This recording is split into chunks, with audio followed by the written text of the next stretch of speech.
저는 가옥병원장 김평선입니다. 제가 교정하다가는 강의를 좀 한두 달에 한 번씩 이렇게 했었는데, 입원하신 분들하고는 좀 오래간만에 강의를 하게 되는 것 같습니다.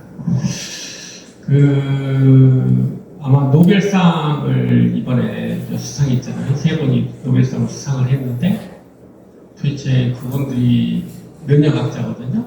근데 면역학자 그분들이 노벨상을 받은 거하고 나하고 무슨 상관이야?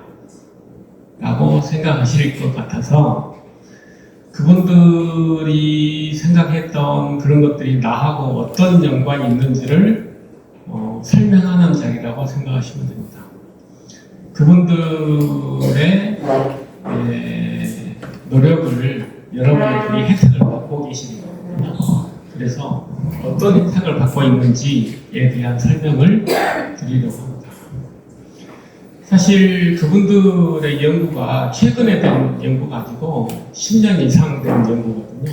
전에 했던 연구인데 그 연구가 암 치료에 굉장히 큰 영향을 줬기 때문에 그게 노벨상을 수여하게 된 그런 계기가 된 거예요. 그래서 그분들이 전달하고 싶은 내용이 어떤 내용인지를 제가 오늘 설명을 드린 자리라고 생각하시면 됩니다. 왜냐하면 그분들이 했던 발견 이런 것들이 지금 여러분들의 치료에 그대로 반영이 되고 있는 거거든요. 그렇기 때문에 도대체 어떤 의미를 가지고 있는지를 오늘 설명을 드릴까 합니다. 면역치료에서 암과 관련된 면역세포가 있어요. 면역세포가 여러 종류가 있는데, 항체를 만드는 B세포도 있고, 생질세포, 이런 것들도 있고, 여러분들이 항암 치료하게 되면 배출구 수치 떨어진다고 해서 주사도 맞고 그러는데, 되게 중성부거든요. 림프구가 아니고, 그런 중성부라는 것도 있고, 여러 가지 면역세포 종류들이 있어요. 마크로파지라는 것도 있고, 네. 실제적으로 여러분하고 관련된 세포는 킬러세포밖에 없어요. 나머지는 정확하게 이야기하면 있어도 좋고 없어도 좋은데 킬러세포만은 여러분이 놓쳐서는 안 되거든요. 그 킬러세포를 연구한 사람들이 그 노벨상 받았어요. 그러면 이 킬러세포라는 게 뭐냐? 대부분 T세포라는 게 있어요. 흉선이라고 사이무스라고 해서 여기 있는데 그 이쪽에 그 샘이 있어요. 샘 거기에서 만들어진 세포 T세포라는 게 있고 그 다음에 NK세포라고 해서 말 그대로 얘는 내추럴 킬러 세포예요. 우리 몸에 있는 그냥 킬러 세포예요. 그건 T세포는 척추가 있는 생물에서 만들어진 그 면역세포고 킬러세포고 내추럴 킬러세포는 척추가 없는 애들도 가지고 있는 킬러세포예요. 왜 그러냐면 우리 다세포 생물이 만들어지면서 이렇게 박테리아 이런 애들은 혼자 살잖아요. 세포 혼자. 근데 우리는 최소한 40조에서 80조라고 생각하는 그런 거대한 세포들이 모여서 사는 조직이거든요. 그런 조직이기 때문에 그것을 관리하는 애들이 필요해요. 근데 킬러세포는 국방부 이렇게 생각해도 좋고 경찰 그렇게 생각해도 좋아요. 그런 애들이 반드시 필요하겠죠. 조직이 관리되려면. 그래서 만들어진 세포예요. 근데 말 그대로 킬러세포다. 이게 왜 중요하냐면 누구를 죽이냐고 말이에요. 내 몸에 있는 세포를 죽일 거예요. 내 세포를 죽일 수 있는 유일한 세포는 킬러세포밖에 없어요. 이해하시겠죠? 그래서 킬러세포는 굉장히 중요하다. 왜? 암 문제를 해결하기 위해서는 킬러세포를 잘 이용하면 암 문제를 해결할 수 있다 라고 생각하는 근거를 제공하는 거거든요. 왜? 암세포만 잘 죽이면 킬러세포가 잘 죽이면 사실 암에서 해방되는 거잖아요. 그러니까 킬러세포에 대한 기대가 굉장히 커요. 킬러세포가 그러면 얘가 죽일 세포냐 아니냐를 어떻게 구분을 하냐면, 킬러 T세포라는 것은 뭐냐면 얘가 이 항원을 제시해주는 세포예요. 얘 표지가 있는, 이 빨간 표지가 있는 애들은 좀 죽였으면 좋겠다, 그렇게 지시를 해라. 그러면 빨간 애 표지가 있는 애들을 가서 죽이는 거예요. 표지만 있으면 다 죽여요. 괜찮겠죠? 표지만 잘 만들어주면 그냥 다 죽이니까. 두 번째, 내추럴 킬러 세포예요. 저는 이것이 더 훨씬 효율성이 있다고 하는데, 여러분 다 코로나 백신 맞으셨잖아요. 코로나 백신 맞으면 백신을 뭐하러 맞죠? 항체를 만들려고 하는 거예요. 그러니까 어떤 항체냐면 코로나를 잘 인식하는 항체를 만드는 거예요. 그러면 항체 모양은 이렇게 생겨 있어요. 항체 모양이 이렇게 Y자로 된 그런 항체가 있는데, 이런 항체들이 바이러스가 만약에 다시 들어오잖아요. 그러면 얘를 포위를 해가지고 죽여요. 그냥 없애는 거예요. 그러면 이 바이러스를 잘 인식하는 항체를 만드는 거예요. 우리는 항체를 어느 정도 몇 가지 종류를 만들 수 있냐면 1경 종류의 항체를 만들 수가 있어요, 우리 몸은. 근데 실제로는 어떻게 만드냐면 한 200만 종류의 항체를 가지고 있어요. 여러분 대부분이 200만 종류를 가지고 있어서 이게 어떤 게 걸릴지 모르잖아요. 그러니까 200만 종류를 계속 한 달에 넉넉 잡고 2달에 한 번씩은 다 개비를 해요. 그래서 새로운 항체를 만들고, 그래서 3개월만 되면 추가 접종해야 되냐 말아야 되냐라고 하는 게 뭐냐면, 이게 어느 정도 항체를 만들었다 쓸모없으면 또 버리고 다시 항체를 만들어 쓰고 이런 시스템을 가지고 있거든요. 저기 어떤 종이 있을지 모르니까 골고루 한 200만 종류만 만들었다가 계속 그걸로 이렇게 감시를 하는 거예요. 그래서 아무튼 이렇게 항체를 만들면 이 항체는 모양은 다 똑같지만 실제로 코로나만 잘 인식을 해요. 근데 코로나가 대부분 세포 속에 들어있잖아요. 바이러스가 세포 속에 들어가야 증식을 하거든요. 바이러스는 밖에서 혼자 증식을 못해요. 반드시 세포 속에 들어와야만 증식을 하는데, 이 세포 속에 들어온 애는 항체가 있어요. 항체가 들어갈 수가 없어요. 항체가 가서 작동이 안 돼.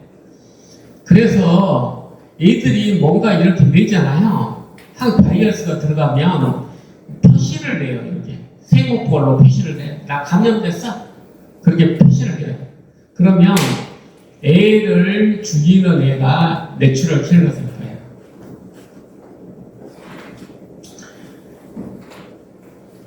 아무튼 암이라는 표지만 붙어 있으면 죽을 수 있다는 것은 확실해요. 그러면 지금쯤 암 정복이 돼야 되거든요. 근데 잘 안 됐어, 아직도. 그 이유가 뭐냐면, 그것에 대한 이유를 설명해 준 사람이 이번에 노벨상 받은 사람이에요. 도대체 내추럴 킬러 세포나 T세포가 있어서 항원을 잘 발휘해 주면 암세포는 틀림없이 없어지는데 왜 치료가 안 되냐? 이분이죠. 일본 사람이고. 그분이 뭐냐면, 그것을 조절 T세포라는 게 있는데, 그 조절 T세포는 나를 보호해주는 세포예요. 그러니까 무슨 뜻이냐면, 무조건 항원이 있다고 다 죽여버리면 안 되잖아요. 근데 뭐 이 항원을 다 인식할 수도 없고, 그러니까 보통 그 아까 말했던 흉선에서 하는 일이 어떤 일이냐면, 벌스에서 T세포를 한 100개 만들어요. 그러면 거기서 검사를 해. 애들이 내가 갖고 있는 단백질을 인식하는 그런 걸 잘 못하면 죽여버려요. 그 다음에 다른 것들을 잘 인식하라. 나하고 아닌 비자기라고 해요. 비자기를 인식하는 애들은 잘 인식을 못하면 또 죽여. 그래서 살아남는 애가 몇 퍼센트냐면 1%예요. 일 못하면 다 자르고 나서 1%가 나와서 일을 하는데, 그때 어떤 걸 만드냐면 킬러 세포가 나를 보호하는 애를 만들어요. 나를 보호하는 애들. 나를 보호하는 T를 만들어가지고 걔들이 우리 몸의 세포를 못 죽이게, 킬러 애들이 못 죽이게 나를 보호해주는 여러 가지 일들을 해요. 일들을 하는데, 그래야지 우리가 자가면역, 그것이 고장나면 소위 말해서 자가면역 질환이 생기는 거예요. 류마티스 관절염이니 루푸스니 이런. 루푸스 한번 걸리면 진짜 죽어나거든요. 왜냐하면 내 세포가 다 죽어버리니까. 그래서 그 자가면역을 막아주는 애들이 조절 T세포인데, 이분이 뭘 했냐면, 특히 암조직 같은 데서는 옛날에 본래 처음 내가 어렸을 때 만들어진 조절 T세포 외에도 계속 조절 세포를 만들어 가더라 라는 걸 발견해서 노벨상을. 이게 왜 중요하냐면, 암 하는 애들이 T렉을 만든다는 거예요. 조절 T세포를 만들어요. 그러니까 킬러 애들이 가서 죽일 수가 없어. 그것을 밝혀낸 거예요. 그래서 킬러가 이렇게 많은데도 불구하고 실제적으로 암세포를 잘 못 죽이고 있구나 라는 것을 이해하게 된 거예요. 10년 전에, 15년 전에. 그때부터 이래서 킬러 애들이 일을 잘 못하는구나, 암세포를 잘 못 죽이구나 라는 여러 가지 이유가 있는데, 그 중에 한 이유가 조절 T세포구나 라는 걸 알게 돼요. 암하는 애들이 조절 T세포를 만드는구나 라는 걸 이해해요. 그러니까 예전에는 그냥 암세포를 죽여야 된다, 항암제를 만들면 해결할, 암이 다 정복될 줄 알았죠. 근데 잘 안 됐잖아요. 표적치료제니 이렇게 해도 다 안 주고 하여간 그런 문제가 생기는데, 그래서 킬러 세포를 잘 이용하려고 했는데도 불구하고 안 되는 이유가 뭐냐면 조절 T세포 때문에 그러는구나 라는 거예요.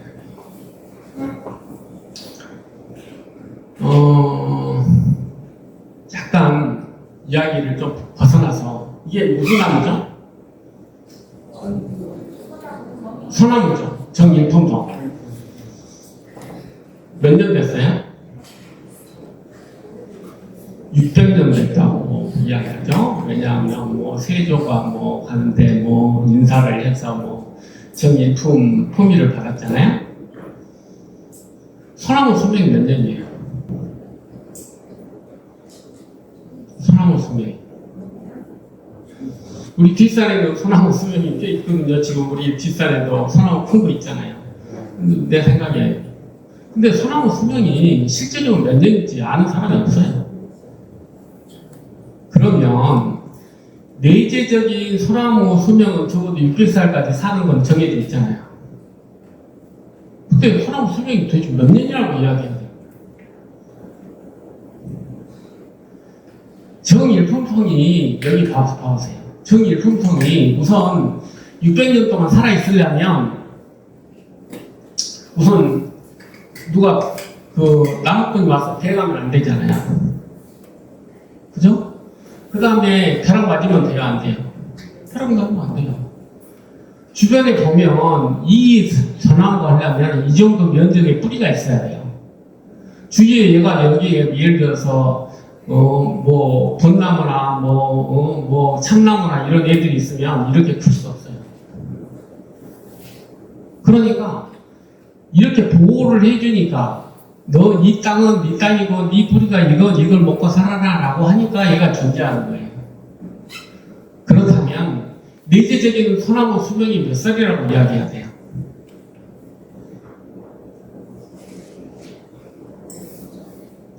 알 수 없잖아요.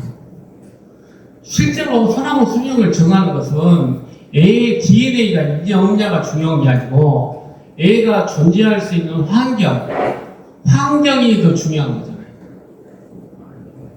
이해하시겠어요? 그래서 암도 마찬가지예요. 암이 암세포가 있어서 문제가 아니고 암이 잘 자랄 수 있는 환경이 더 문제구나 라는 걸 이해하게 된다는 뜻이에요. 아까 노벨상 받은 분이 그 액을 발견한 이게 암세포가 문제가 아니고 암을 잘 자라게 하는 환경이 문제구나. 이게 그래서 그때부터 소위 말해서 종양 미세 환경이라는 것에 대해서 관심을 갖게 돼요.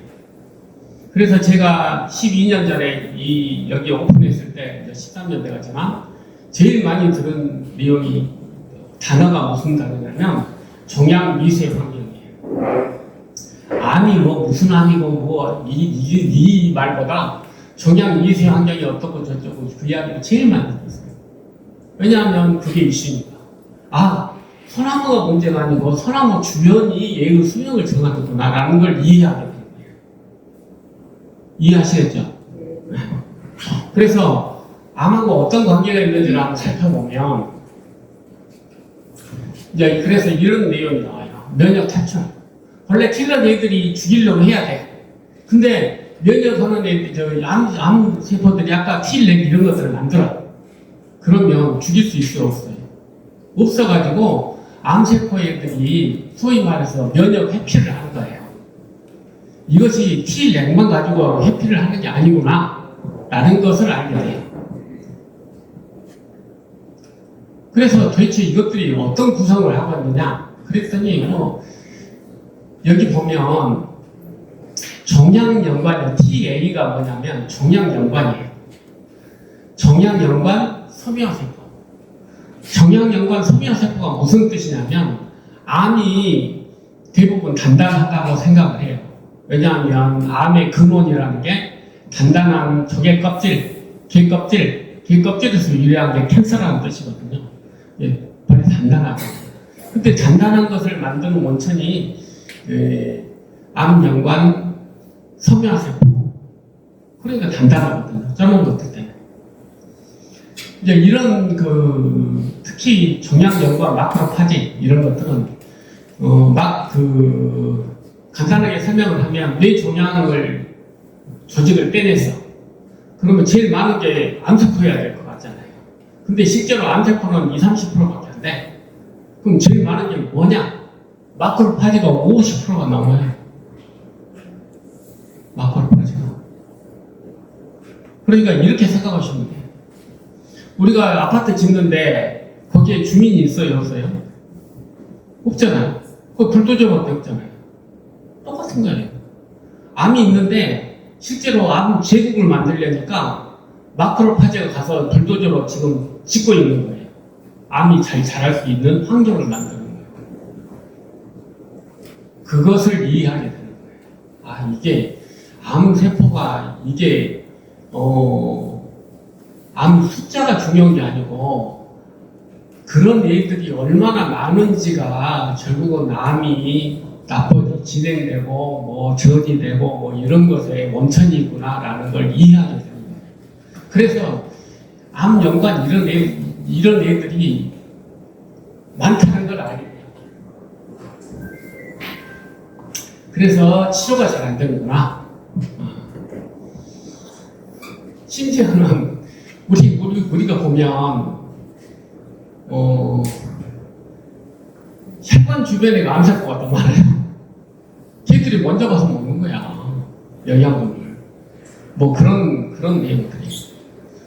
그래서 그런 내용들을 이해하게 되는 거예요. 이게 암세포들도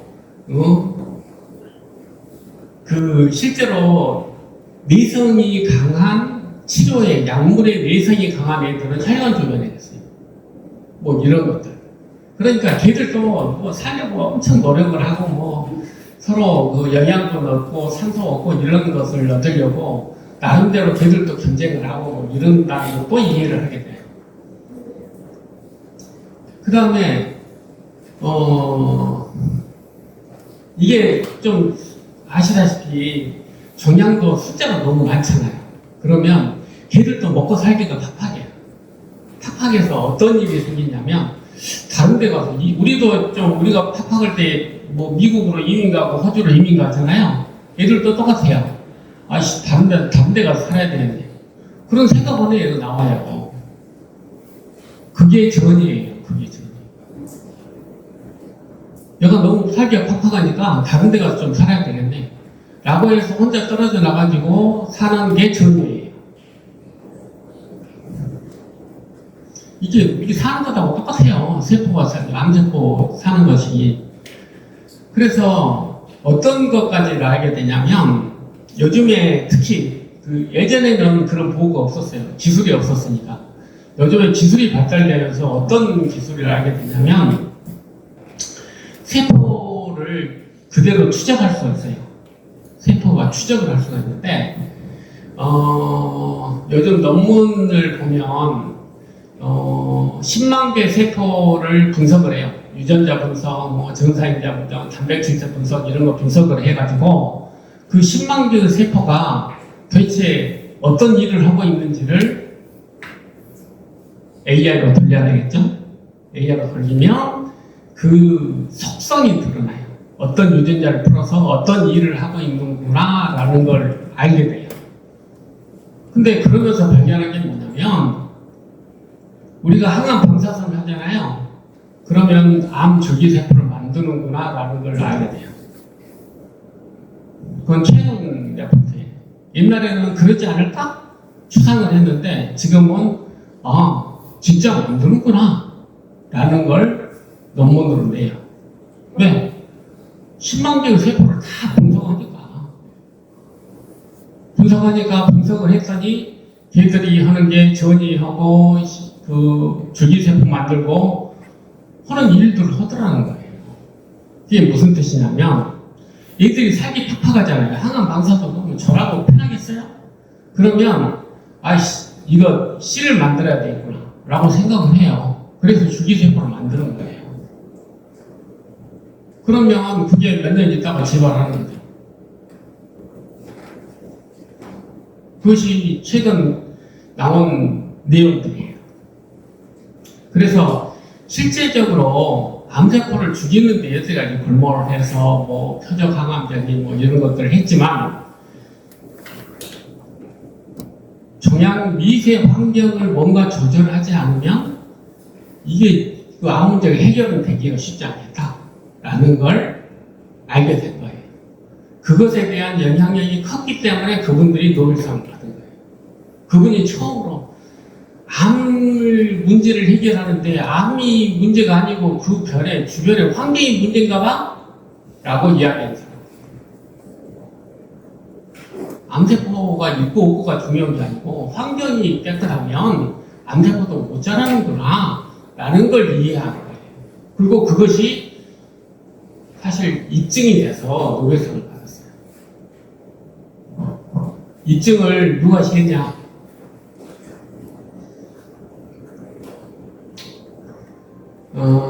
좀 먼저 하자면 이 사람이 입증을 했어요.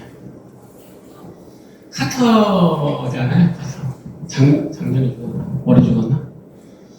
카터가 흑색종 사기야. 간단하게 하면 피부암이 생겼는데 흑색종 치료 진짜 안 되거든요. 우리 병원에서 흑색종으로 사망하신 분이 몇 분 계시는데 흑색종 뇌전이에요. 그러면 알다시피 사기잖아요. 그때 나이가 몇 살이냐면 90살이에요. 90살에 흑색종 사귀면 여러분 어떻게 이야기해요? 이제 살만큼 살았네. 그렇게 이야기하실 수도 있잖아요. 근데 그분이 뭔 주사를 맞았네? 소위 항암 명령제에 따른 주사를 맞았는데 없어져 본 거예요. 없어져 버려가지고 100세가 넘어서 자기 부인보다 더 오래 살았어요. 그 1년 후에 부인 사망한 1년 후에 사망했거든요. 올 봄인가 작년 가을인가가 100세가 넘어서 사셨는데 90살인 분이 그 노벨상을 받은 사람의 아이디어예요. 이게 무슨 뜻이냐면 이게 아까 말씀드렸던 미세 환경 이야기 있잖아요. 미세 환경을 보니까 심지어 어떤 것을 알게 되냐면, 암세포가 킬러세포 T세포를 죽이는 PDL1이라는 걸 냈는데, 이게 무엇 약자냐면 프로그램드 데스 리간드예요. 그러니까 프로그램드 데스가 뭐예요? 죽어라 그 말이잖아요. 그러니까 애가 얘한테 붙으면 얘는 죽어야 되는 거예요. 그러니까 암세포가 얘 킬러세포를 거꾸로 죽이는 거예요. 킬러세포가 암세포를 죽여도 지금 시원찮은 마당인데, 암세포가 킬러세포를 죽이는 그런 현상이 생겨서, 이걸 아까 말씀드렸던 우리 백신 만드는 항체 만들어지잖아요. 그 항체로 얘가 작동이 못하게끔 만들었어요. 항체 치료제를. 그랬더니 킬러세포가 암세포를 죽일 수 있게 됐잖아요. 그렇게 해서 카터가 암이 없어진 거예요. 그러니까 중요한 건, 이게 암세포를 당장 죽이고 이런 것이 중요한 게 아니고, 환경을, 암세포가 죽을 수 있는 환경을 만들어준다는 게 굉장히 중요하구나 라는 걸 그분들이 처음으로 이야기해 주는 거예요. 그래서 다시 이야기로 돌아가면, 책이 있어요. 저도 이 책을 보고, 이 책이 나기 전에 면역치료에 관심이 있었지만, 이 책이 55장이에요. 55개의 장으로 되어 있는데, 여기 보시면 한 개 보통 100개 이상의 논문들이 실려요. 한 장에. 근데 제가 이 책을 읽으면서 느낀 게 뭐냐면, 이 책의 99.9%는 실패했다는 이야기예요. 그분이 노벨상 받은 것은 실패의 이야기를 해준 거예요. 이래서 암 치료가 안 됐어. 여기에 있는 내용의 대부분의 논문은 이렇게 해도 안 되고 저렇게 해도 안 되고 이렇게 해도 볶아도 안 되고 저렇게 삶아도 안 되더라 라는 이야기예요.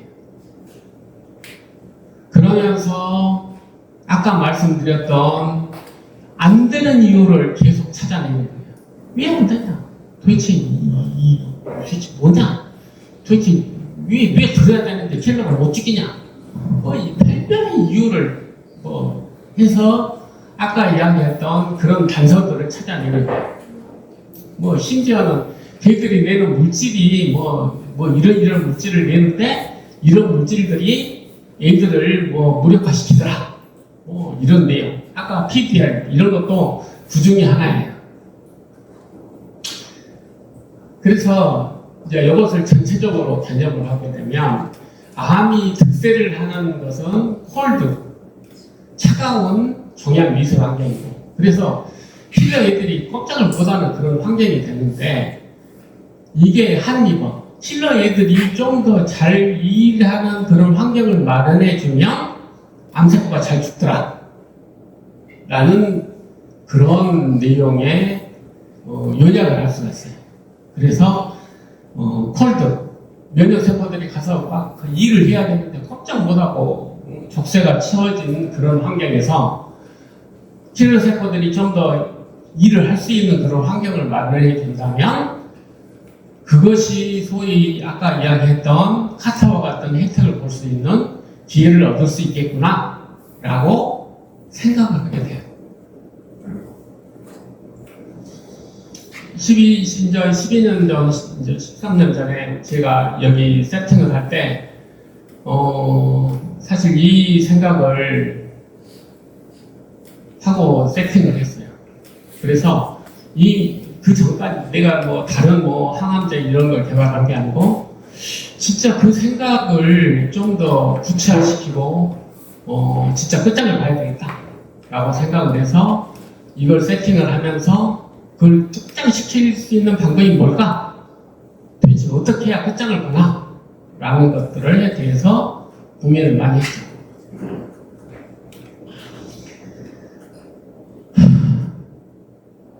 그래서 치료가 안 되는 가장 큰 여러 가지 청년 미술 환경이 만들어지고 뭐 이런 것도 있겠지만 결국 그런 것들을 추리고 그러면 본질적으로 어떤 문제에 봉착하냐면 암을 한 가지 세포로 생각하는 게 잘못된 거예요. 한 가지 세포. 지금 노벨상 받으신 분이 몇 분이 계시거든요. 근데 올해 또 사망하신 분 중에 한 분이 어떤 분이냐면 왓슨이라는 분이에요.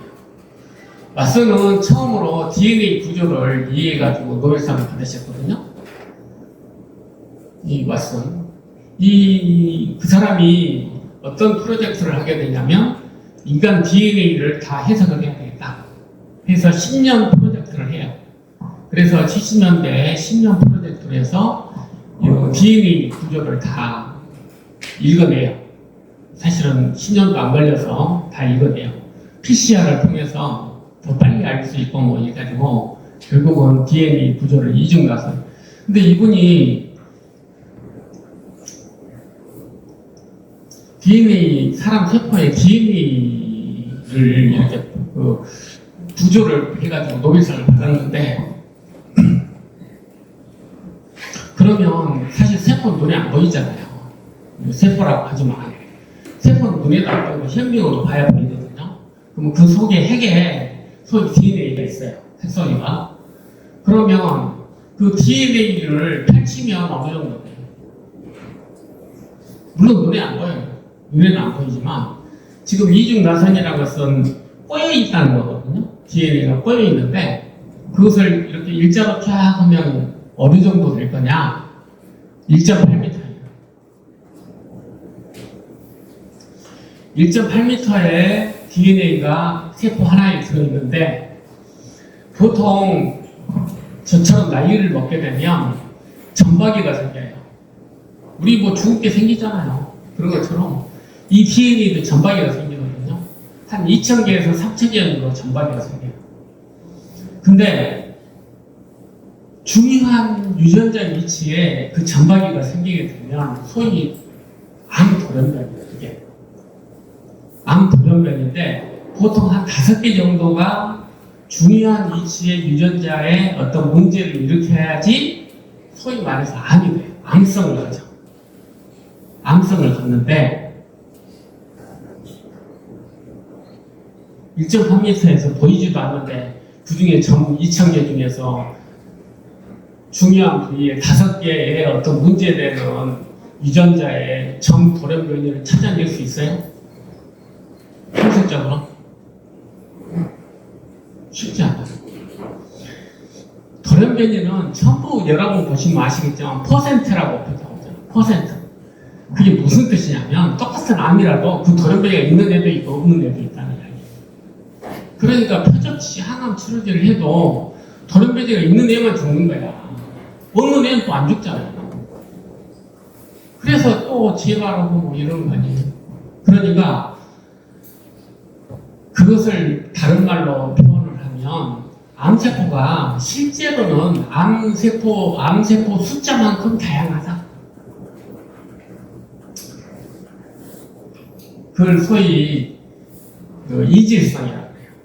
우리가 암세포 그러면 뭐 유방암, 뭐 대장암 그러면 한 종류라고 생각하는데 한 종류가 아니에요. 왜냐하면 그 4개가 있어도 안 되고 3개가 있어도 돌연변이도 안 되고 7개, 8개 있는 애도 있고 그리고 위치도 또 틀려도 어차피 일 못하면 다 암이잖아요. 그러니까 여기에 박혀있는 애, 그 옆에 박혀있는 애 뭐 별이. 그러니까 대체 이 암세포라는 게 도대체 가설에 없는 거야. 암세포라고 해도. 실제로 요즘에 그것이 확인이 되는 게 뭐냐면 요즘에 다 나오잖아요. 다 지금 요즘에 우리 아산인가는 200가지 유전자를 돌연변이를 보더만. 근데 하여간 다 퍼센티지로 나오잖아요. 그러니까 사실 도대체 몇 개가 있는 건지 의미가 있는지도 모르겠어요. 하여간 중요한 건 이질성이에요. 암세포는 똑같은 암세포가 없더라. 우리 사람 얼굴이 다 틀리듯이 조금씩 다 틀리더라. 두 번째는 아까 말씀드렸듯이 줄기세포예요. 그러니까 결국 전이 되고 뭐 다시 재발하고 뭐 이런 것들은 결국은 살아남은 애가 다시 재발을 하든지 아니면 암 줄기세포를 통해서 재발을 하든지 재발을 한다는 것이 기본 개념이에요. 그러니까 뭐 8년 있다가도 재발하고 10년 있다가도 재발하잖아요. 이게 뭐겠어요? 결국은 암 줄기세포죠. 어제 잠깐 뭐 어떤 논문에는 암세포가 줄기세포를 먹어요. 그래가지고 줄기세포로 변한다 이런 암 줄기세포를 변한다는 논문도 있어요. 실제로 줄기세포를 먹어가지고 뭐 그런 보고도 있을 정도로 요즘에는 아까 말씀드린 추적을 해보니까 항암 방사선을 하면 암 줄기세포를 만들더라. 그게 확인이 되는 거예요. 그러니까 여러분들이 이해하기 좀 힘든 게 분명히 관해 판정을 하는데 왜 재발하냐? 관해라는 것은 무슨 정기가 뭐냐면 현대의 의료 기술로 암이 있음을 확인할 수 없는 거예요. 그러면 현대 기술에서 암을 확인할 수 있는 내용이 어느 정도냐? 1g까지 찾아내요. 1g의 암이 있으면 찾아내는데 1g의 암의 숫자로 따지면 10억 개거든요. 그러니까 10억 개 이하의 암이 있다. 이렇게 보셔야 돼요. 그것이 관해예요. 그러니까 이게 이제 좀 깎아보죠. 뭐 이게 관해가 됐는데도 이제 마음 편하지 않잖아요. 그러니까 어차피 그러면 다시 초심으로 들어가서 나는 정일품성이 되면 되는 거예요. 정일품성이 되면 내 수명을 살 수 있는 거잖아요. 그러니까 내 정일품성이 되려면 나는 도대체 뭘 해야 되나? 그거 고민을 해야 되지 않겠어요? 그래서 진짜 어려운, 사실 의사들도 이 언급하기 싫어해요. 이질성, 암 줄기세포 그러면 깝깝하잖아요. 해결하기가 쉽지 않으니까. 저는 그 부분에 대해서 이야기를 할 거예요. 치료 전략. 아까 말씀드렸듯이 환경을 따뜻하게 만들어주면 암 치료에 도움이 된다. 따뜻하게 만들어주는 내용을 우리가 하게 되면 이제 이게 암세포인데 이렇게 T 킬러는 세포가 여기다 구멍을 박아가지고 녹여요. 그렇게 해서 암세포를 죽이는 그런 거거든요. 실제로 T세포가 암을 좀 잘 죽이게끔 하는 방법이 하나 있어요. 그게 소위 말해서 암 항원이에요. 왜냐하면 표시를 해주면 가서 잘 죽으니까. 그래서 키토르다 요즘에 많이 쓰긴 하는데 어쨌든 키토르다는 반응 있는 분이 한 20%밖에 안 돼요. 그러니까 우리는 그게 왜 그러냐면 콜드 튜머가 대부분이어서 그래요. 콜드 튜머인데 키토르다 좋으면 안 듣잖아요. 이미 다 꽁꽁 싸가지고 킬러가 꼼짝도 못하는데 킬러가 만들어진다는 조건 하에서 그게 되는데 킬러가 접근도 못하는데 무슨 키토르다 주면 뭐예요? 아무 소용이 없는 거잖아요. 그래서 결국은 T를 좀 사용을 하고 싶은데 이건 대표적인 게 암세포가 표지를 해야지 되는데 암 항원 표지를 하면 아까 말씀드렸듯이 T 조절 T세포 이런 애들이 방해하지 그 다음에 마크로파지 방해하지 그러니까 접근 자체도 쉽지도 않고 하여간 좀 어려워요. 그 다음에 T세포가 좀 공약을 하면 괜찮은데 뭐가 있냐면 줄기세포를 죽일 수는 없어요. 당연한 건데. 왜? 흉선에서 이미 교육을 받았잖아요. 너 죽이지 마. 그러면 이게 내 세포인지 전박이 5개가 있는 주근깨에 5개가 있는 애를 나라고 해야 될지 내가 아니라고 해야 될지 내가 어떻게 알아요? 죽은 게 5개 있다고 그럼 나 아니라고 할 거예요? 그런 내용이. 그러니까 T세포가 이 암을 찾아낸다는 게 그렇게 만만치가 않아요. 그래서 저는 개인적으로 NK를 선호를 해요. NK가 마찬가지로 이 암세포를 이렇게 좀 죽이는 거예요. 물론 암이 NK 접근도 막아야 되잖아요. 그래서 여러 가지 방법을 써서 NK가 못 오게 해요. 암세포들이. 그러니까 이제 그걸 무력화시키는 것을 만들면 된다. 이렇게 생각을 해요. 이게 한 10년 전에 제가 그 회사를 하면서 얻은 건데 이게 NK예요. 이렇게 면역세포라고 써진 게 이게 암세포인데 이렇게 NK가 가서 암세포를 죽이는 걸 확인을 했어요. 그 다음에 T가 작동이 되려면 이 수지장 세포라는 게 가서 이제 일러야 되거든요. T한테 뭐 이런 표지 있는 애를 좀 죽여줘 라고 일러야 되니까 뭐 이런 것들도 이제 확인을 했어요.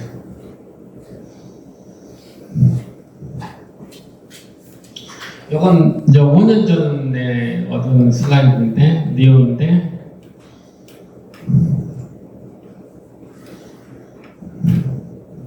전으로 이게 어떻게 되나?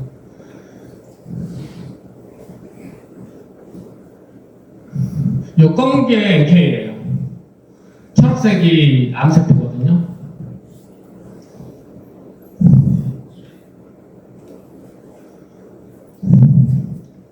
(36시간) 지났고 42시간 지났고 48시간 이틀 지나니까 암세포들이 청소가 되잖아요. 그러니까 제가 이 슬라이드가 뭘 의미하는 거냐면 NK하고 암세포가 붙으면 암세포를 청소를 하는구나 라는 걸 확인해 주는 거예요. 근데 이 자료를 어디서 얻었냐면 이 센지 하는 거예요. 이게 난소암이거든요. 난소암인데 뭐 난소암 이제 실었어요. 그런데 뭐 아시다시피 아무것도 안 하면 이렇게 되겠죠. 근데 NK를 복박복박에다 집어 넣어줬더니 이런 그림이 나오더라. 그런 거예요. 쉽게 말하면 NK가 암을 청소하는 건 분명하구나 라는 걸 이해하게 된 거예요. 그래서 아까 이야기했듯이 저는 하라는 말보다 진화됨이라고 하고 싶어요. 왜 그러냐면 암이 이슈가 된 건 1970년대 이후에요. 그 전에는 암 걸리기도 전에 다 죽었으니까 70년대 이후에 우리가 수명이 연장이 되면서 암 문제라는 게 드러나는 거거든요.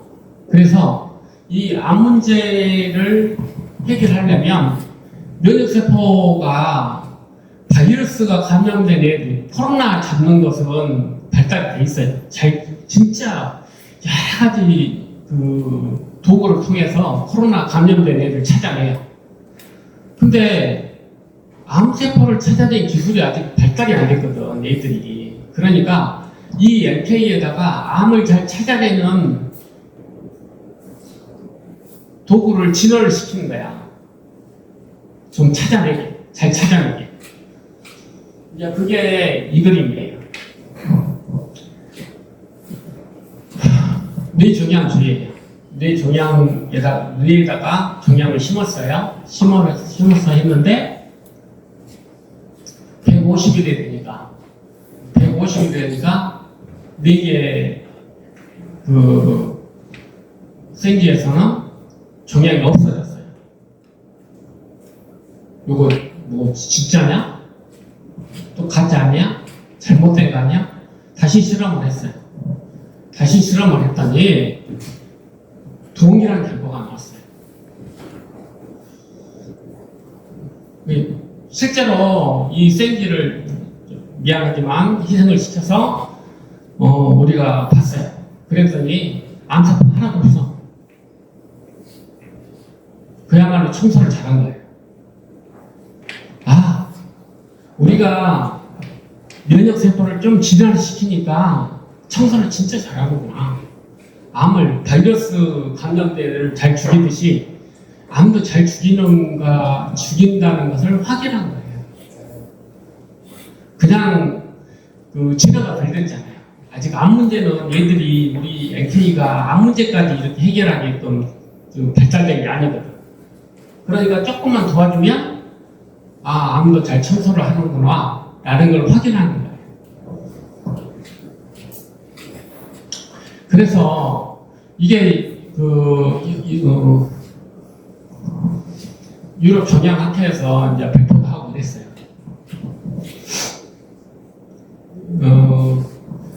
국가과제 양과제 선정돼가지고 또 20억 연구비를 받아서 전임 내년까지 전임상을 하는 게 목표예요.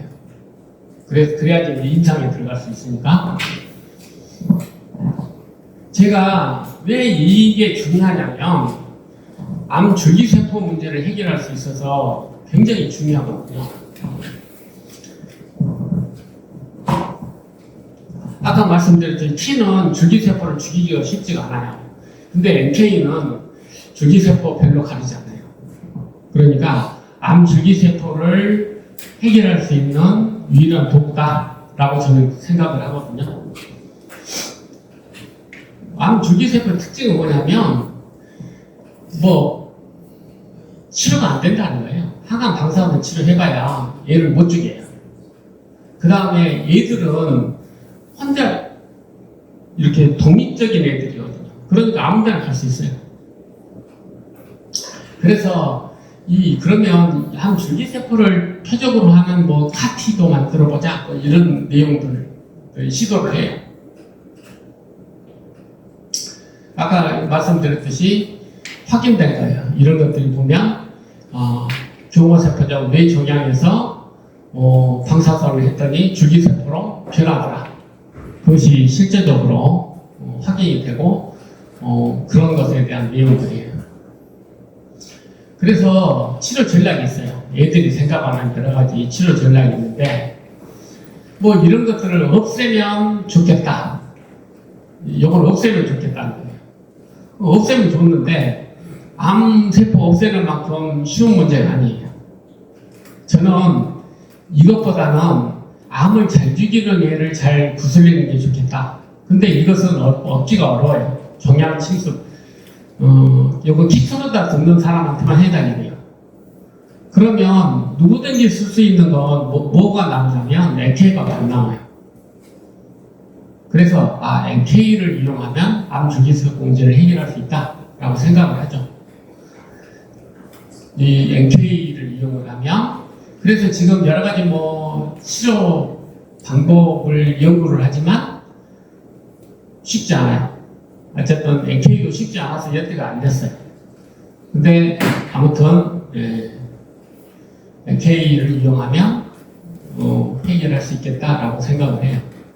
그래서 치료 전략은 아까 전에 T를 이용한 방법이 있고 그 다음에 NK를 이용한 방법이 NK 킬러 세포를 이용해서 암 문제를 해결하면 좋겠다라고 생각을 하고 있는데 이제 그것에 대해서 제가 우리 병원에 쓰는 전략하고 어떤 게 관계가 있는지를 설명을 드릴게요.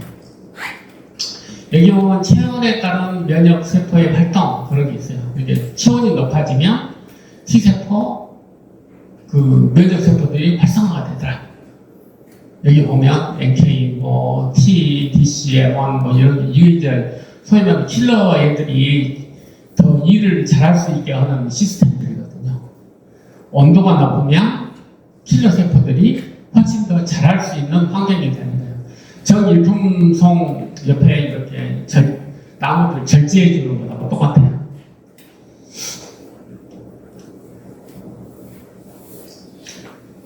이 방사선을 하게 되면 대부분 이렇게 유전자에 손상을 해서 죽이는 게 기본 개념이거든요. 이렇게 방사선 치료하면 종양세포들이 이렇게 하면 그때 이렇게 유전자가 손상된 애들을 NK가 잘 죽여요.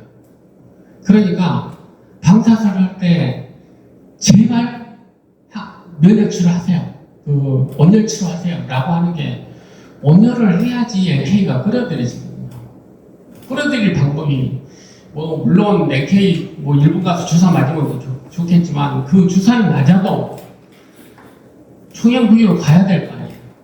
그 종양 부위로 보내는 방법이 원작입니다. 그러니까 NK가 있으면 암세포를 아까 뭐 어쩌고 저쩌고 하는 것보다 아까 그림 보셨잖아요. 옆에만 가면 암은 청소됩니다. 그 옆으로 보내기만 되잖아요. 보내기만. 그래서 이 열을 주면은 그 열 때문에도 암세포가 더 빨리 죽지만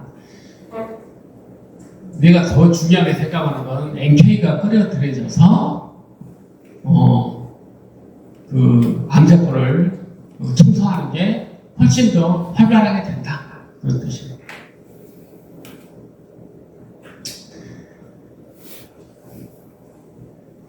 도대체 NK가 그럼 우리 몸에 얼마나 있을까요?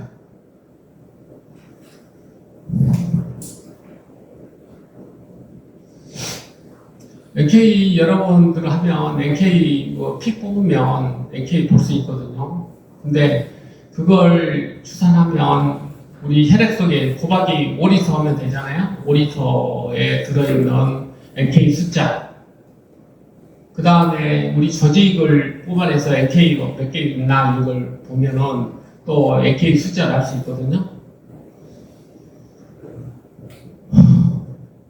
그래프로 따지면요. 이만큼 있어요. 이만큼이 암 조직에 들어가면 청소시키는 건 문제가 없다는 거예요. 그러니까 내 몸에 있는 NK라도 조직 속에 잘 보내야 된다는 거예요. 보내면 승산이 있으니까. 그래서 우리가 원열 치료를 하는데 원열 치료 여러 가지 방법이 있어요. 열을 내는 방법이 있는데 전자파만으로는 안 되더라. 열이 있어야 된다. 왜 열이 있어야 되냐면 열이 있어야지 이렇게 들어가요. 조직 속으로. 이렇게 변해야 되거든요. 이것이 겉에 이런 것들이 변해야 되는데 열이 없으면 이런 것들이 안 생겨서 꼬다리가 안 생겨요. 꼭 우리가 다리에 곰발 나면 거기만 이렇게 좀 열이 나잖아요. 그게 뭐냐면 거기에 있는 지방세포를 태우는 거거든요. 지방세포를 태워서 열을 내는 이유가 뭐냐면 혈관 속에 면역세포 있으면 뭐예요? 조직으로 들어가서 일을 시켜야 돼요. 그러니까 조직 속으로 들어가게 하려면 이렇게 꼬다리를 만들어야 되는데 그 꼬다리를 만드는 방법이 열이에요. 그래서 원열을 하는 거예요. 그래서 T도 들어가요. 당연히. T도 들어가고 NK도 들어가고. 그러니까 이렇게 잘 조직 속으로 들어가서 일을 시켜야 된다는 거죠. 혈관성이 많이 있어야 소용없어요. 나하고 뭔 상관 있어? 조직에 들어가서 일을 시켜야 되는데 시킬 수 있는 유일한 방법은 열을 줘서 꼬다리를 만들어가지고 걔들이 들어갈 수 있게끔 조건을 만들어줘야죠. 그래야 이렇게 핫 튜머가 콜드 튜머가 되는 거예요.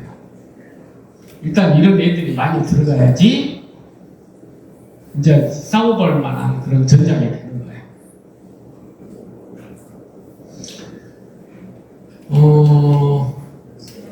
그 다음에 또 하나가 뭐냐면 암 백신 이야기예요. 백신. 아까 말씀드렸듯이 T를 이용을 하는 방법인데 T는 항원이 있어야 된다고 그랬잖아요. 그러니까 코로나 백신이라는 것은 코로나의 스파이크 단백질을 아스트라제네카가 스파이크 단백질을 만들어가지고 그거 그냥 사람한테 넣어주는 거거든요. 그러면 그 스파이크 단백질을 만드는 항체를 만들어서 다음에 코로나 오면 잡아먹겠다. 그것이 전략인데 스파이크 단백질만 줬다고 그러면 항체가 만들어지냐? 스파이크 단백질만 주면 만들어지나? 미안하지만 안 만들어져요. 그럼 누구나 그냥 단백질을 그냥 먹든지 그냥 자기가 주사하면 되게 그게 아니고 반드시 항체를 만드세요라는 신호를 줘야 돼요. 그래야지 항체를 만들어요. 그게 코로나 예를 들자면 이런 거예요. 실제 항체가 그럼 코로나 걸린 사람들은 다 항체가 만들어지나? 감기처럼 가볍게 온 사람들은 항체를 못 만들었어요. 어떤 사람이 항체를 확실하게 만드냐면 엄청나게 아픈 사람. 엄청나게 아픈 사람. 그러면 암 걸리는데 다 죽을 중에 돼야 암 백신을 만드나? 그럴 수는 없잖아요. 그러니까 적은 용량으로도 항체를 만드는 방법이 있어요. 그게 뭐냐면 보조제. 보조제가 여러 종류가 있어요. 보조제가 있는데 이 보조제를 같이 써줘야지 항체를 만들어요. 대표적인 게 사이머신 이런 건데 우리가 사이머신 알파 그러면 얘는 그 보조제라고 보조제로 쓰는 거예요. 보조제. 근데 보조제를 왜 내가 도대체 맞나 궁금하실 거예요. 그게 무슨 뜻이냐면 항원은 우리가 항암 방사선 하면 항원은 나와요. 어떤 형태로 나오잖아요. 암사꾼은 죽으니까 찌꺼기들이 막 나올 거 아니에요. 그러면 그게 다 항원이거든. 그리고 사람마다 종류가 많고 암세포 종류마다 항원이 다 틀리잖아요. 그러니까 항원은 드글드글해. 간단하게 이야기하면. 문제는 보조제만 주면 그게 암 백신인 거예요. 보조제만 주면.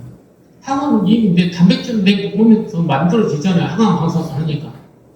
그러니까 보조제만 주면 암 백신을 내가 맞는 거라고 똑같구나라고 생각하는 거예요. 그래서 그 보조제 역할을 하는 게 만들어진 게 미슬터, 이것이 이미코텔 이런 거예요. 그러면 이거 사기 아니냐?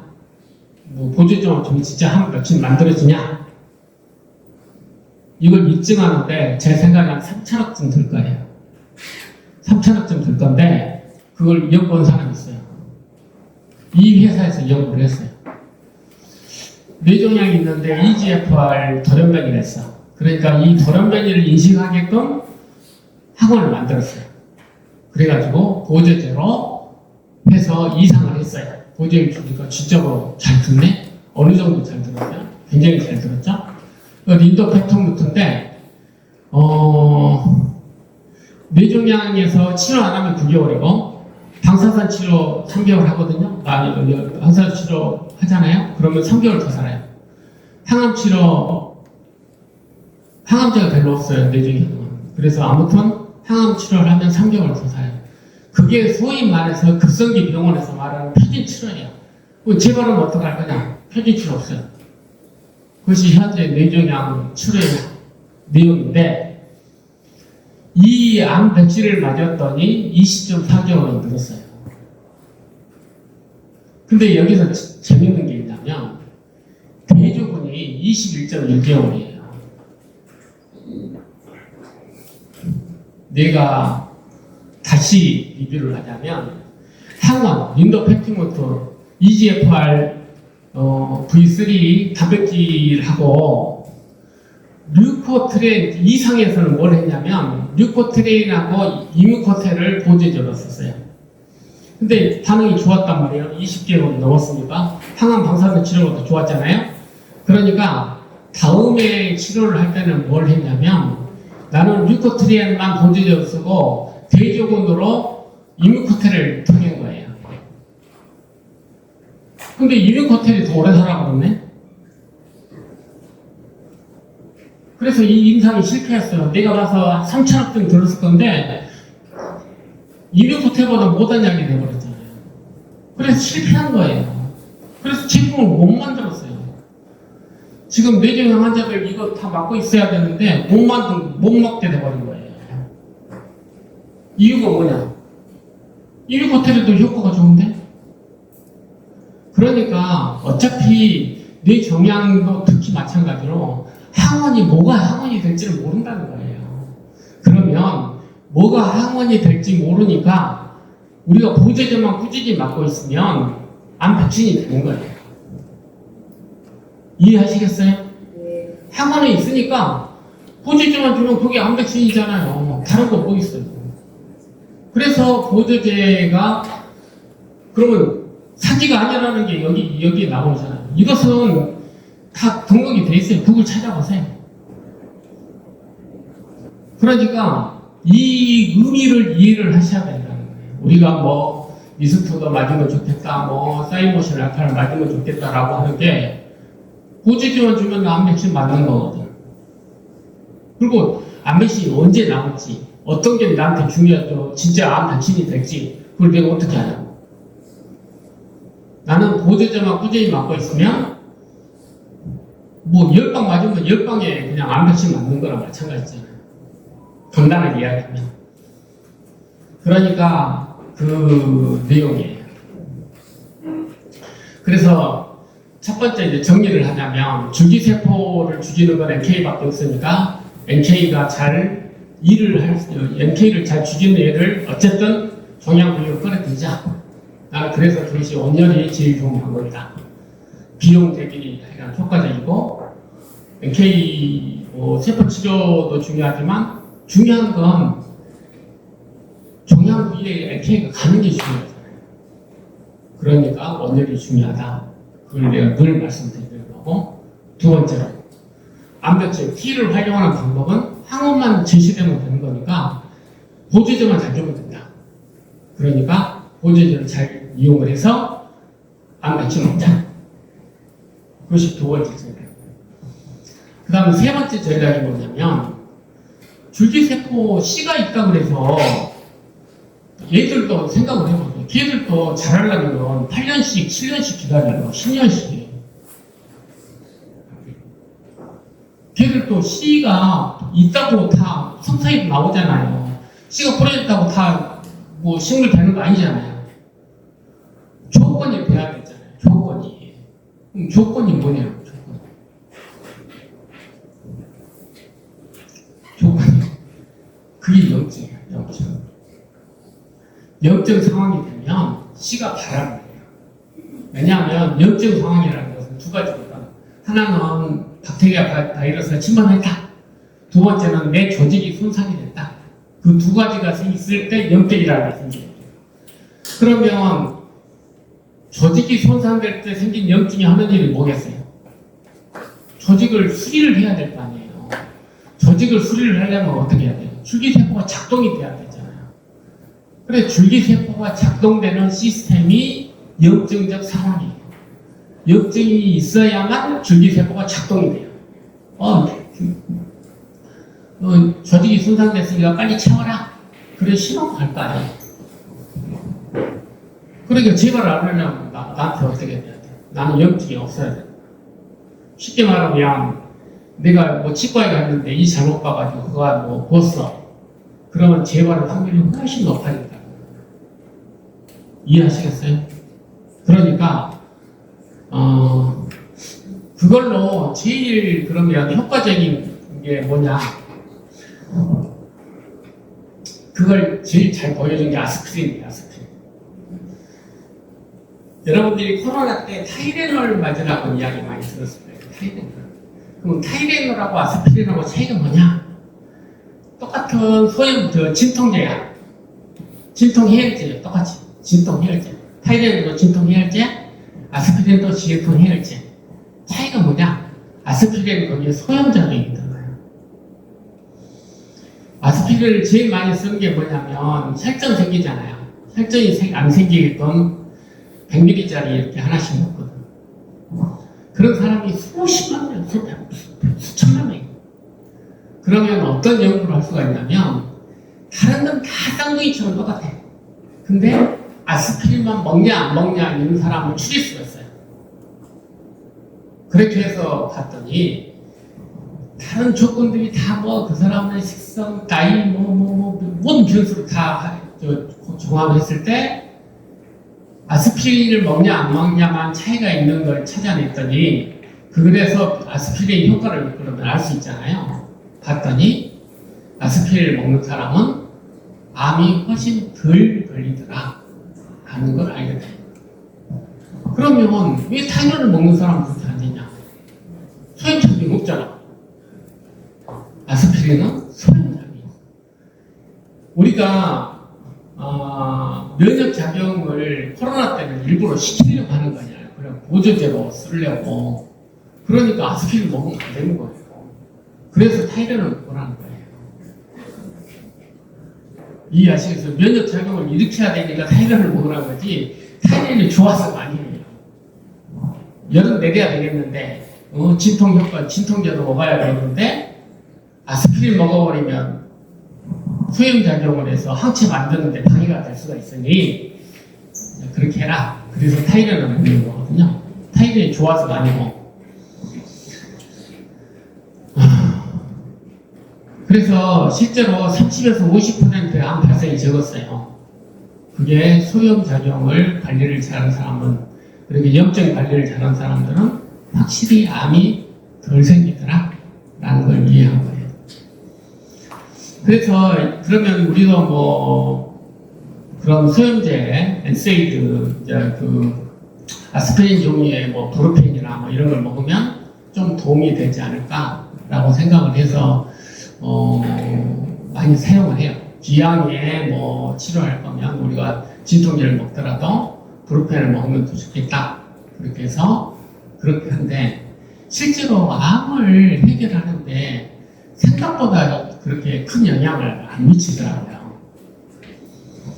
근데 그 아스피린 연구를 하면서 또 어떤 연구를 했냐면 셀레나지 연구를 했어요. 셀레나지 연구를 했는데 전립선암을 이 셀레나지가 예방을 하나? 라고 봤더니 예방을 못한다. 그렇게 나온 거예요. 근데 의사들은 이게 아닌데 분명히 셀레나지가 암을 치료를 하는데? 라고 해서 유방암이나 이런 걸 봤어요. 그랬더니 이거 다른 거 다 필요 없고 그래서 실제로 뭐 9년간 추적을 했어요. 진짜로 셀레늄이 진짜 암 치료와 관계가 없느냐? 당연히 관계가 있어요. 이 그립을 보는 게 제일 좋아요. 100ml, 200ml를 먹으면 안 먹으니만 보세요. 하나를 두 번 먹을 거면 안 먹는 것이 나아요. 먹으려면 고용량을 먹어야 돼요.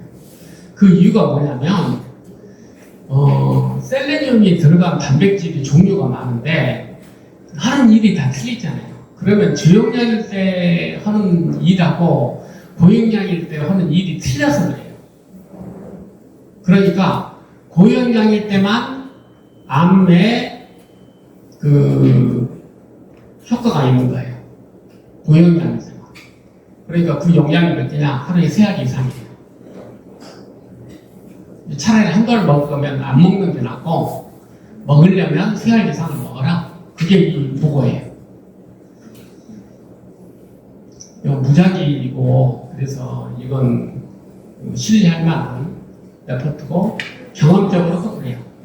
역시 높은 사람은 왜 그러냐면 높아야지 높을 때 작동되는 그 단백질이 있거든요. 셀레늄이 들어가는 단백질인데 걔들이 항염작용을 잘해가지고 이렇게 암의 재발이나 이런 걸 막는다라는 걸 이해하게 되는 거예요. 그래서 셀레늄을 고용량으로. 그래서 외국에서는 이 셀레늄을 그러면 치료로 이용할 수 있지 않을까라고 생각을 해요. 그래서 나노로 입자를 해가지고 셀레늄을 하여간 대량으로 이렇게 만들어서 하여간 해줘가지고 뭔가 지금 하려고 하는 그런 시도들이 있어요. 요점은 뭐냐면 염증을 뭐 피토케미칼이 뭐 항산화 작용을 해서 항염 작용도 한다 뭐 이런 것도 좋은데 우선 나는 치료를 해야 되잖아요. 그러면 고용량 셀레늄이 우선 안전해요. 셀레늄은 필수 미네랄이니까 우리한테 반드시 있어야 되는 거고 중독이 없어요. 왜 그러냐면 수용성이야. 그래서 어느 수준이 되면 다 배설해버려요. 내 몸이 견딜 수 있는 한계가 넘어가면 다 배설하지 중독 현상을 일으키지 않아요. 비타민 C하고 똑같아요. 그 다음에 셀레늄은 중국소 해독에도 사용하거든요. 내가 셀레늄을 처음으로 경험한 게 뭐냐면 생선을 넣으면 생선 먹잖아요. 그럼 납이 올라가요. 납수치가. 근데 납수치가 상당히 저는 생선을 좋아해서 납수치가 그냥 보통보다 높더라고. 그래서 셀레늄 딱 3개월 먹으니까 증상으로 됐어요. 그러니까 중국서 해동에 셀레늄이 10여 년 전에 굉장히 유행했던 그런 약물이거든요. 그래서 암에도 작용하지 않을까? 뭐 이런 생각들을 많이 한 거거든요. 중요한 건 단백질에 여러 셀레늄이 들어간 단백질이 있는데 그 단백질이 여러 종류가 있어요. 여기 보시면 메미셀레늄, SE 뭐 이렇게 여러 셀레늄이 들어간 것들을 조사를 해보니 역시 고영양인데 작동되는 셀레늄이 효과를 우리한테 필요한 효과를 내더라. 제일 생각하는 건 암세포를 죽이더라. 아직 이것은 우리 병원에서는 시도하고 있는 상황이고 아직 정확하게 입증이 덜 됐어요. 그래서 몇 분한테만 지금 시도를 하고 있는 건데 내가 봐서는 반응이 나쁘지는 않은 것 같아요. 그래서 암 줄기세포가 설사 있더라도 일을 못하게 하려면 일단 3알 이상은 드셔야 되지 않겠어요? 그렇습니다. 그래서 제일 문제가 되는 이종성, 이직성, 도대체 암세포만큼 암세포 종류가 다양한데 이 문제를 어떻게 해결할 거냐? 결국은 보조제만 잘 맞자. 그러면 우리가 암 백신을 여러 방 맞는 것하고 똑같으니까 승산이 있을 것이다. 그것이 첫 번째고, 줄기세포 문제는 어떻게 해결할 거냐? NK 이용해서 줄기세포, 암 줄기세포 잘 죽이는 얘는 NK밖에 없으니까 NK를 하기 위해서 원열치를 하고, 그 다음에 설사 있더라도 얘들이 일을 못하게 만들어야 되잖아요. 그러려면 셀레늄을 고영양으로 들어서 암세포가 발화를 못하게 막자. 그것이 요즘 저희 병원에서 하는 프로토콜이에요. 그러면 우리가 암에서 제일 어려워하는 전이 문제, 암 줄기세포 문제를 잡을 수 있다라고 생각을 합니다. 그래서 제가 오늘 이야기한 것은 한 번도 암세포를 죽이는 이야기를 한 적이 없어요. 우리 몸은 암세포를 해결할 능력이 있으니까 그런 환경을 암세포를 잘 해결할 수 있는 능력을 키우는 것도 좋은 전략이다. 암을 관리하는, 치료하는 좋은 전략이다. 아까 샌디에서 분명히 보여드렸어요. 얼마나 청소를 잘하는지. 그렇기 때문에 화학적 물질로 암세포를 죽이는 것만이 능사는 아니다. 우리 몸은 사실 그것은 약간만 도와줬을 뿐이에요. NK를 청소 잘하잖아요. 그러니까 잠깐 그림 보시면 도대체 치료를 뭐 하여간 하는데 이것도 언급하고 싶어요. 150일, 150일. 생지 종양 없애는데도 150일 걸렸어요. 이게 카로 해가지고도 150을. 이건 뇌에다 직접 다 AK를 집어넣어줬어요. 그러니까, 하루 이틀 해서 문제가 해결되지는 않는다는 거예요. 그렇지만, 꾸준히 하면 결과를 보여준다는 건 분명해요. 그러니까 여러분도 느끼실 거예요. 어떤 하여간 귀찮더라도 뭘 하시는 분과 그냥 마신 분의 이야기를 주변에 들으실 거예요. 관리를 하면 당연히 사람과 잘 자라지 않겠어요? 관리가 중요하다는 거예요. 관리가. 그래서 관리를 어떻게 하느냐에 따라서 정일품종 소나무가 될 수도 있고 그냥 불쏘시개가 될 수도 있는 거죠. 그러니까 제가 말씀드린 건 암세포 죽이자는 이야기가 아니고 내가 건강해서 암 문제를 해결할 수 있게끔 내 몸이 해결할 수 있게끔 도와주는 방법도 있다. 그것이 면역출의 본질이에요. 그러니까 그래서 항상 강의할 때 여러분들이 할 수 있는 게 그럼 뭐냐? 뭐 전부 치료잖아요. 그러니까 전부 의료진이 뭐 이것 뭐 주사 맞으세요, 뭐 하세요, 뭐 이렇게 이야기하는데 그럼 여러분들이 할 수 있는 게 뭐냐? 우리 병원 식사가 좀 풍부할 거예요. 잘 드셔야 돼요. 많이가 아니고 잘 드셔야지 내가 건강해지죠. 건강식을 드셔야 되는 거고 첫 번째. 두 번째로는 운동하셔야 돼요. 운동을 해줄 왜 그러냐면 치료세포가 그래야 작동이 잘 되거든요. 우선 운동해서 뭐 몇 바퀴 뭐 120번 뛰었다 그러면 그쪽으로 갈 확률이 높아져요. 현실적으로. 그러니까 되게 후유증 제가 관리를 또 열심히 하는 이유가 뭐냐면 후유증이 없어야 운동도 하고 그래야 약초도 좋거든요. 항암 효과도 좋아지고 그쪽으로 더 많이 가요. 운동을 하면. 그러니까 그런 것들을 그래서 건강해져서 내가 항암을 가서 뭘 하든 간에 내가 건강해져야지 문제가 해결된다. 진짜 그러냐? 카타도 보여줬잖아요.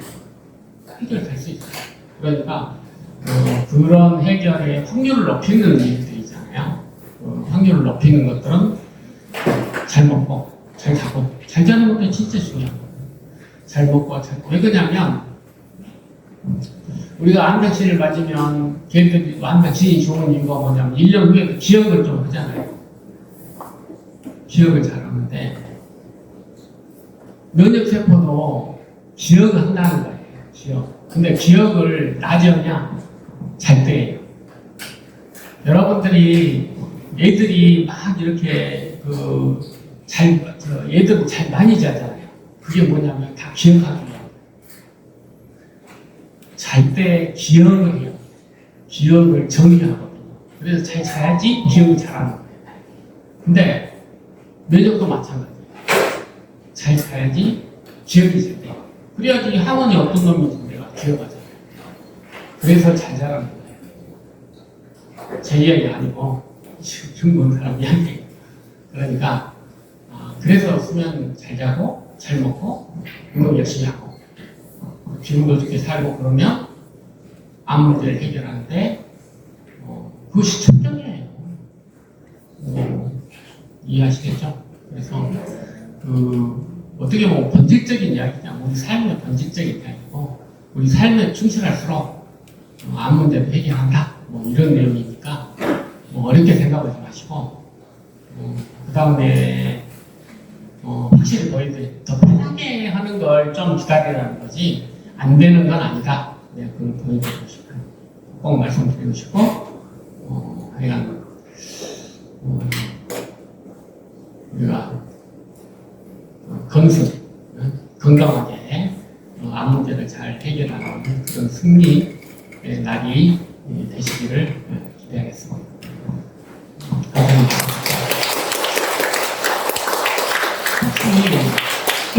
질문이 있으시다 그러신 분들은 좀 잠깐 받겠습니다. 하여간 되도록이면 혹시 질문이 있으시면 이 맞으면 암 백신 역할을 한다고 했는데 그러면 항암이 끝난 환자들은 사이모신이나 이거 비술도를 어느 정도 기간을 맞아야 하는지 아니 뭐 10년 이게 이상이나 항암 방사선 할 때는 항원이 많이 나오잖아요. 그러니까 사이머신이나 이런 것들을 많이 맞을수록 저는 유리하다고 생각하고요. 그 다음에 되게 이제 치료가 끝나면은 암세포가 죽을 일은 없잖아요. 그러면 줄기세포가 발할 것을 막는 것에 더 중점을 둬야 될 것 같고, 그 다음 두 번째로는 그 줄기세포를 좀 해결하는 온열, 그 두 가지가 더 우선순위에 올라가는 거예요. 내가 지금 항암 방사를 하고 있다. 그러면 암백신 만드는데 더 열심히 해야 되고, 뭐 다른 것도 중요하지만, 그 다음에 이제 치료가 다 끝났다. 관해 상태다. 그러면 거의 줄기세포하고 싸움이잖아요. 그러니까 아까 줄기세포를 하는 것은 원열하고 셀레늄이잖아요. 그러니까 원열과 셀레늄으로 주기세포를 없애거나 뭐 이렇게 하는 것 그런 것들을 더 중점을 두는 게 중요하죠. 순위가 우선순위가 그렇게 좀 변경되는 거죠. 그러면 셀레늄은 이거 저기 먹는 셀레나제하고 주사 맞는 그 셀레늄하고 차이점은 어느 중- 단위가 틀렸죠. 단위가. 그러니까 암세포를 좀 더 많이 죽여야 되겠다. 그러면 고용량 주사를 맞아야 되고 나는 그냥 발하는 것만 좀 막아야 되겠다. 그러면 3알 이상만 드시면 되죠. 한두 알은 그거는 그걸 드실까면 드시지 마시고 그럼 그 기간은 그러면 기간은 아까 추적이 9년이에요. 그러니까 꾸준하게 관리하는 거예요. 내가 그냥 배고프면 밥 먹듯이 셀레늄은 항상 어느 정도 수준 이상이 되게끔 내가 관리하는 거죠. 그럼 온열하고 이제 셀레늄에 중점을 두고 그렇죠. 그게 더 훨씬 그러면 중요하죠. 사이모신하고 미슬토도 꾸준히 맞는 게 맞으면 도움이 되죠. 왜 그러냐면 보조제가 들어가면 내가 여러 가지 종류의 레파토리를 만들어낼 수가 있어요. 그러면 하다못해 감기라도 덜 걸리는 거죠. 네, 감사합니다. 네.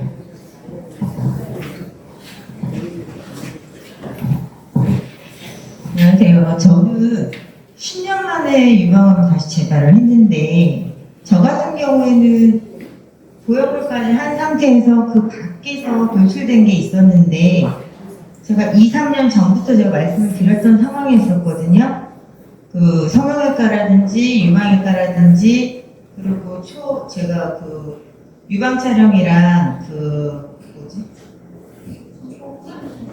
초음파 검사도 계속 해왔었기 때문에 그 선생님한테도 좀 더 눈여겨봐달라고 얘기를 했었는데 여기서는 나타나지가 않았어요. 피검사에서도 안 나타났었고 그랬는데 간단한 거니까 당일 수술센터에서 수술하자 그래서 했는데 거기에서 악성은 발견됐거든요. 양성이 아니라 양성이라고 해서 들어갔었는데 그랬는데 이렇게 나타나지 않고 이미 밖에서 이렇게 나와 있는 거 그런 거는 어떻게 해야 돼요? 그것도 계속해서 이게 그 아까 말씀드렸듯이 우리가 영상이나 실제로 이렇게 볼 수 있는 건 약간 1g이라고 이야기했어요. 근데 1g보다 좀 적은 어떤 상황이라거나 이런 경우는 현미경으로밖에 발견이 안 되죠. 현실적으로. 그러니까 좀 찝찝하니까 해보자 그랬더니 현미경에서 발견된 거잖아요. 그러니까 6개월에서 1년에 한 번씩 그렇게 검사를 했던 상황이었었거든요. 그랬는데 거의 제가 보기엔 한 2, 3년 만에 1.2cm로 발견이 된 상태라고. 그러니까 뭐 지금 그 부분에 대해서 내가 뭐 지금 정확하게 뭐라고 말씀드릴 수는 없지만 그 특히 유방암에 이렇게 하신 뭐 7년, 10년 후에 재발된 레포트를 보면은 결국은 암 줄기세포 이야기가 나와요. 근데 도머시라고 해가지고 겉으로는 이렇게 표시가 안 나요. 그러면 동면하는 거거든요. 암세포가. 그런 경우가 많아서 요즘에는 그 동면하는 애들도 그냥 그 암 줄기세포성 세포다 이렇게 이야기를 해버리는 거거든요. 그래서 그 일종의 그냥 줄기세포라고 생각하시는 게 제일 좋아요. 그래서 그게 세력을 조금씩 이렇게 커가는 거거든요. 그런 어느 정도 세력이 커야지 이렇게 눈에도 보이고 좀 이렇게 감촉이 드는. 그러니까 대부분 시간이 뭐 그렇게 오래되면 대부분 좀 안심을 하긴 해요. 근데 실제로 그렇지 않는 경우가 많이 있어서 그런 요구들이 많죠. 도대체 이것들이 왜 10년 만에 나타나냐 이런 생각을 많이 하는데 그걸 보니까 걔들이 동면한다고 표현하는데 그게 줄기세포가 되는 거예요. 그러니까 줄기세포 이제 저는 그 원열의 중요성을 그래서 생각하는 게 뭐냐면 줄기세포 하나를 잡으면 암 한 덩어리를 없애는 거예요. 줄기세포 한 개를 없애요. 눈에 보이지도 않겠죠. 그렇지만 줄기세포 한 개를 없애면 암 한 덩어리를 없애는 거랑 마찬가지예요. 그래서 중요한 거예요. 그래서 그 공식적으로 제가 외국 그 온열 치료학회 이런 데 가면 안 보여도 하라고 이야기하는 이유가 그거예요. 안 보여도 해라. 적어도 일주일에 한 번 해라. 그래야지 훨씬 더 유리하다. 라고 이야기하는 거예요. 원장님, 네. NK세포가 이렇게 많이 좋고 암을 잡을 수 있는데 왜 빨리 안 하는지 NK세포는 그 유전자 변형이 된 것에 대해서 굉장히 민감해요. 근데 일본에서는 많이 안 되는 아니, 그건 제도의 문제고. 우리나라도 제도가 변경이 돼서, 내년 하반기에는 무조건 하고, 저희 병원에서 NK를 할 생각이에요. 네. 그리고 지금 NK를 좀 더 일본처럼 풀어라. 그렇게 지금 계속 복지부에다가 민원을 넣었거든요. 그럼 정부의 사랑이 안 주셔서 안 되는 거, 제도의 문제. 일본이 허락을 했으니까 하는 거고, 우리는 허락을 안 하는 왜 거죠. 그렇게 좋은 것들을 빨리 허락을 안 해요? 이게 좋고 안 좋고 아니고 일본이 그렇게 하니까 우리도 그렇게 하자 이렇게 해가지고 국회의원들이 뭐 아니, 이 저희 부분에 같은 대해서 사람들은 들어가잖아요. 빨리 좋은 약이나 그런 게 있으면 빨리 이제 그래서 저는 그 사실은 주사보다도 온열이 충분히 커버를 해준다고 생각하기 때문에 제가 막 세포를 권유를 그렇게 해가는 이유가 있는 거라도 잘 쓰자. 있는 거라. 중요한 건 조직이. 이민셀도 그렇게 큰 효과는 없겠네요. 네? 이민셀 있어요. 이민셀은 실제로 NK가 30% 이하예요. T세포는 많아요. 근데 T세포는 많아도 이 항원이 없으면 격방이거든요. 코드가 맞아야 되거든요. 항원. 근데 그 많은 애들 중에 코드가 맞은 게 몇 개나 있는지 모르지. 그래서 아까 이야기했던 것이 T세포, 그래서 T세포보다는 백신을 맞는 게 낫고 어차피 T세포는 많이 있으니까. 그 다음에 NK도 뭐 일본처럼 뭐 놓주면서 온열하면 최상이겠지만 뭐 안 되면 우선순위는 저는 온열이라고 생각하죠. 네. 다 오면 다 좋죠. 근데 그게 안 된다면 우선순위를 정해서 하는 게 좋죠. 네, 이상으로 마치겠습니다. 감사합니다.